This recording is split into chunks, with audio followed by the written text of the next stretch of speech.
പറഞ്ഞതുപോലെ ലൂസിഫർ ഇറങ്ങിയതിനു ശേഷം ജോവി തന്നെ പറയുകയുണ്ടായി, പിന്നീട് ഒരുപാട് കാലം സ്റ്റേജിൽ കയറുമ്പോൾ എല്ലാവരും പ്രേക്ഷകർ ആവശ്യപ്പെടുന്നത് മുണ്ടെടുക്കാൻ എന്ന ഡയലോഗ് പറയിപ്പിക്കാനാണ്. സോ ഇനി എമ്പുരാന് ശേഷം ആ ഡയലോഗ് മാറി പുതിയ ഡയലോഗ് ആകോ?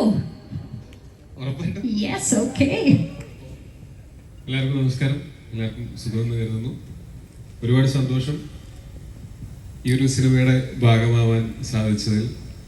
ഈ ഒരു സിനിമയുടെ മാത്രമല്ല, ലൂസിഫറിന്റെ ഭാഗമാവാൻ സാധിച്ചതിൽ ഇപ്പോഴും ആ സന്തോഷം അതുപോലെ തന്നെയുണ്ട്. അതുകൊണ്ടാണല്ലോ ഇതിൽ വരാൻ പറ്റിയത്. ഒരു മലയാള സിനിമ പ്രവർത്തകൻ എന്നുള്ള നിലയ്ക്ക് എനിക്ക് ഭയങ്കര സന്തോഷവും അഭിമാനവും തരുന്ന ഒന്നാണ് ഞങ്ങളിപ്പോൾ കഴിഞ്ഞ കുറച്ച് ദിവസങ്ങൾ ഇതിൻ്റെ പ്രമോഷൻ്റെ ഭാഗമായിട്ടും അതല്ലാതെ സോഷ്യൽ മീഡിയയിലും ഒക്കെ നമ്മൾ സംസാരിക്കുന്ന ആളുകൾ ഈ സിനിമയിൽ അർപ്പിക്കുന്ന ഒരു പ്രതീക്ഷയും ഈ പറഞ്ഞ പോലെ ഒരുപോലെ എല്ലാവരും കാത്തിരിക്കുന്ന ഒരു സിനിമ എന്ന് പറയുന്നത് അതങ്ങനെ വെറുതെ ഉണ്ടായതല്ല. ഈ സിനിമയുടെ വിഷ്വൽസും അതായത് ട്രെയിലറും ടീസറും ഒക്കെ വന്നതിന് ശേഷം ഈ സിനിമയിലുണ്ടായ ഒരു വിശ്വാസവും ഇതിനു മുമ്പത്തെ സിനിമ നേരത്തെ ഒരുക്കി വെച്ചിരുന്ന ആ ഒരു വിശ്വാസവും ഒക്കെയാണ്. അത് ഇങ്ങനൊരു സിനിമ വരുന്ന സമയത്ത് അത് തീർച്ചയായിട്ടും മലയാള സിനിമയ്ക്ക് അഭിമാനിക്കാവുന്ന ഒന്നായിരിക്കും എന്നുള്ളതിൻ്റെ ഒപ്പം തന്നെ ഇനി തുടർന്ന് നമുക്ക് മലയാള സിനിമയ്ക്ക് പുതിയ പുതിയ വാതായനങ്ങൾ തുറന്നിടുന്ന ഒരു സിനിമയായി മാറട്ടെ എന്ന് ഞാൻ ആഗ്രഹിക്കുന്നു. പിന്നെ ഈ സിനിമയിൽ ഞങ്ങൾ വർഷങ്ങളായിട്ട് ആദ്യമായിട്ടാണ് ഗോപാലൻ സാറിൻ്റെ പേര് തെറ്റി വിളിക്കുന്നത്. യഥാവസരങ്ങളല്ല, സത്യമായിട്ടും ഞങ്ങൾ എത്രയോ വർഷങ്ങളായിട്ട് പരിചയമുള്ള ആൾക്കാരാണ്. ഞങ്ങൾ കുറേ നാളുകളായിട്ട് നമ്മൾ സിനിമ ചെയ്യണം എന്ന് ആഗ്രഹിച്ചിരിക്കുന്നതാണ്. ഒരുമിച്ച് ഈ സിനിമയിലൂടെ അത് സംഭവിച്ചു. അതിൽ വലിയ സന്തോഷം. വളരെയധികം സിനിമയെ ഇഷ്ടപ്പെടുന്ന, സിനിമയെ ആഗ്രഹിച്ചിട്ടല്ലേ നാട്ടിൽ നിന്ന് പോയത്. സിനിമ ആഗ്രഹിച്ച് നാട്ടിൽ നിന്ന് പോയ ആളാണ്. ഇപ്പോൾ ഇങ്ങനെ ഒരു സിനിമ വന്നപ്പോൾ ആ സിനിമയിലെ ഏറ്റവും പ്രധാനപ്പെട്ട ഒരാളായിട്ട് അദ്ദേഹമുണ്ട്. വലിയ സന്തോഷം. ഞാനും ആന്റണി ചേട്ടനും ലൂസിഫറിന്റെ സമയം മുതൽ ഞങ്ങളിങ്ങനെ സമയം കിട്ടും ഇങ്ങനെ കുറേ സമയം സംസാരിച്ചിരിക്കും. എന്നെ കുറേ ഇൻസ്പയർ ചെയ്തിട്ടുള്ള ഒരാളാണ്.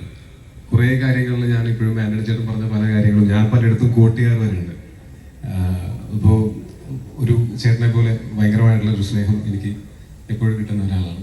അപ്പം ഈ സിനിമയ്ക്ക് വേണ്ടിയിട്ട് കല്ലുപോലെ നിന്ന ഒരു പ്രൊഡ്യൂസറാണ്. അത്ര എളുപ്പമല്ല. ഈ സിനിമ അത്യാവശ്യം വലിയ ബഡ്ജറ്റുള്ള സിനിമയാണ് എന്ന് എല്ലാവർക്കും അറിയാമല്ലോ. മാത്രമല്ല ഇത് ഒരുപാട് സ്ഥലങ്ങളിൽ ഷൂട്ട് ചെയ്യേണ്ട, പലപ്പോഴും പതറിപ്പോകാവുന്ന സാഹചര്യങ്ങൾ ഉണ്ടായിട്ടും അതിനൊന്നും പതറിപ്പോകാതെ കല്ലുപോലെ നിന്ന ആന്റണി ചേട്ടൻ. അപ്പോൾ വീണ്ടും ഒരു സിനിമ കൂടെ ഞങ്ങൾക്ക് ഒരുമിച്ച് ചെയ്യാൻ പറ്റി.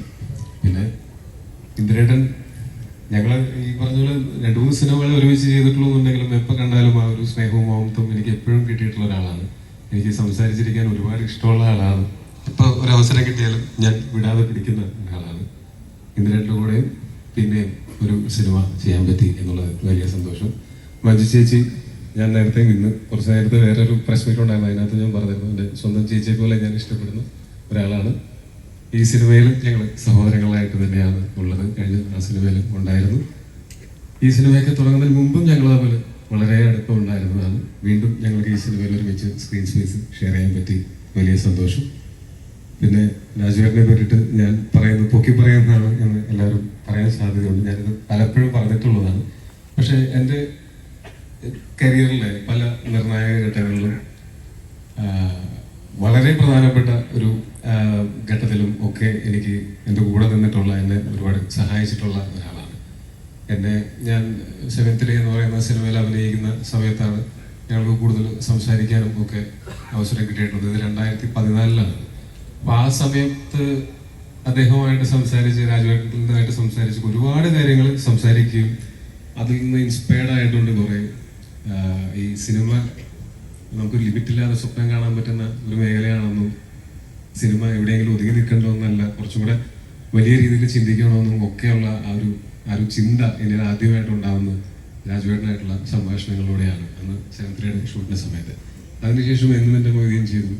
ആ സമയത്തും സിനിമയുടെ റിലീസിൻ്റെ അന്ന് ഞാൻ രാജുവേട്ടന് മെസ്സേജ് അയച്ചു, ചേട്ടാ ഒരുപാട് സന്തോഷം, സിനിമയുടെ ഭാഗമായതിൽ ഭയങ്കര നല്ല റെസ്പോൺസാണ് സിനിമയ്ക്കും, എൻ്റെ പെർഫോമൻസും നല്ലതാണെന്ന് പറയുന്നുണ്ട്, സന്തോഷം. അപ്പോൾ പുള്ളി എൻ്റെ അടുത്ത് തിരിച്ചു പറഞ്ഞത് എനിക്ക് ഇനി വരുന്നതൊക്കെ നായക വേഷങ്ങളായിരിക്കും, നന്നായിട്ട് ചെയ്യണം. ഞാൻ പറഞ്ഞു, ചേട്ടാ ഞാൻ ചെയ്തതൊരു സപ്പോർട്ടിങ് ക്യാരക്ടറാണ് ഈ സിനിമയിൽ, അപ്പോൾ എനിക്ക് നല്ല സപ്പോർട്ടിങ് ക്യാരക്ടേഴ്സ് അല്ലേ ഇനി തുടർന്ന് വരികയാണ്. അപ്പോൾ പുള്ളി നീ കണ്ടോ എന്ന് പറഞ്ഞിട്ട് അവിടെ നിന്ന് മുതൽ പിന്നീട് എനിക്ക് വന്നതിൽ ഒരു 90% എനിക്ക് വന്നിട്ടുള്ളത് ലീഡ് റോളുകളാണ്. അതെന്താണെന്ന് എനിക്ക് അന്ന് മനസ്സിലായി, പുള്ളിക്ക് അന്ന് മനസ്സിലായത്.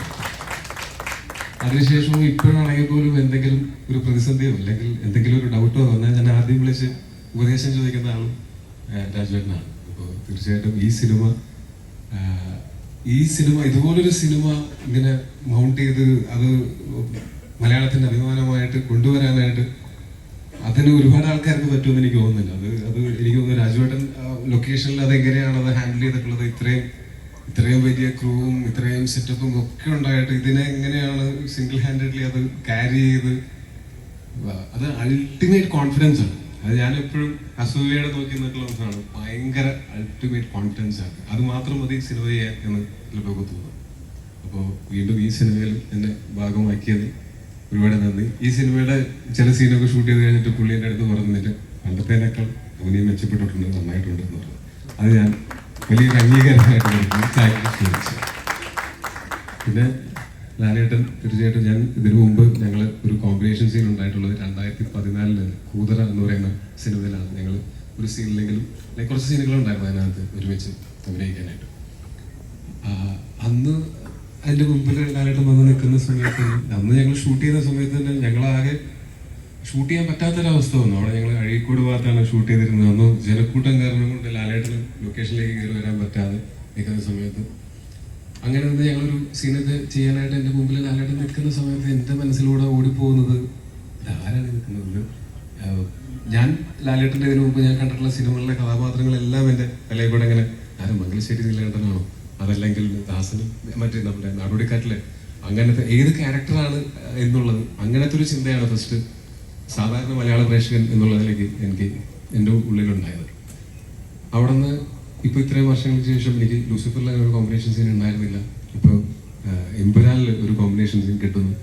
ആ കോമ്പിനേഷൻ സീൻ കിട്ടുമ്പോൾ ഞാനും ഇപ്പോൾ സിനിമയിൽ വന്നിട്ട് ഇപ്പോൾ 12 വർഷങ്ങൾ കഴിഞ്ഞിരിക്കുന്നു. അപ്പോൾ ലാലേട്ടൻ വന്നിട്ട് 47 വർഷമായി.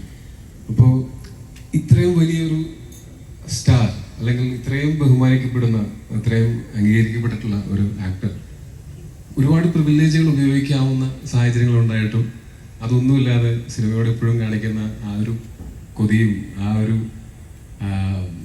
എന്താ പറയുക ആ ഒരു ആവേശവും ഒക്കെ ഭയങ്കരമായിട്ടുള്ള എന്നെ ഇൻസ്പയർ ചെയ്തിട്ടുള്ള, ഞാൻ ഭയങ്കരമായിട്ട് അഡ്മയർ ചെയ്യുന്ന ഒന്നാണ്. ഇതിനകത്ത് തന്നെ എൻ്റെ ഒരു ക്ലോസപ്പ് ഷോട്ട് എടുക്കുന്ന സമയത്ത് സാധാരണ ക്യാമറയുടെ സൈഡിൽ ചെറിയ ഒരു പീസ് ഓഫ് പേപ്പർ ഒട്ടിച്ചിട്ട് അതിലേക്ക് നോക്കിയിട്ടാണ് നമ്മൾ പലപ്പോഴും ഇമോട്ട് ചെയ്യുന്നത്.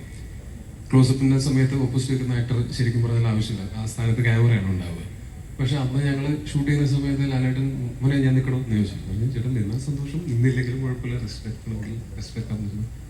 പുള്ളി ആ ലെൻസ് ഇവിടെ ആണെങ്കിൽ ലെൻസിന്റെ സൈഡിൽ തല കൊണ്ടുവന്ന് വെച്ച് ഞാൻ ഓപ്പോസിറ്റ് അഭിനയിക്കുന്ന സമയത്ത് എനിക്ക് ലാലേട്ടന് മുഖത്ത് നോക്കിയിട്ടാണ് അഭിനയിക്കുന്നത്. ഞാനൊരു പേപ്പറേഷത്തിൽ നോക്കിയിട്ടല്ല അഭിനയിക്കുന്നത്. അതിന്റെ ഗുണം ആ പെർഫോമൻസിലും ഉണ്ടായിട്ടുണ്ടാവും എന്ന് തന്നെയാണ് എനിക്ക് അതിന്റെ ഡബിങ്ങിന് വേണ്ടിയിട്ട് ഞാൻ ആ സീനൊക്കെ കണ്ടപ്പോൾ എനിക്ക് തോന്നിയത്. ഭയങ്കര സന്തോഷം തോന്നുന്നു അങ്ങനെ ലാലേട്ടനോട് സ്ക്രീൻ സ്പേസ് ഷെയർ ചെയ്യാൻ പറ്റിയതിലും ഈ സിനിമയുടെ ഭാഗമാവാൻ പറ്റിയതിലും. ഇത് ഗംഭീര വിജയമായിരിക്കും എന്ന് ഞാൻ ഏകദേശം എൻ്റെ മനസ്സിൽ എനിക്ക് ഉറപ്പുണ്ട്. ഇനി അങ്ങനെ തന്നെ സംഭവിക്കട്ടെ എന്ന് ആഗ്രഹിക്കുന്നു. എല്ലാവരും കാത്തിരിക്കുന്ന പോലെ നാളെ രാവിലെ ഈ സിനിമ കാണാനായിട്ട് ഞാനും കാത്തിരിക്കുകയാണ്. Thank you so much.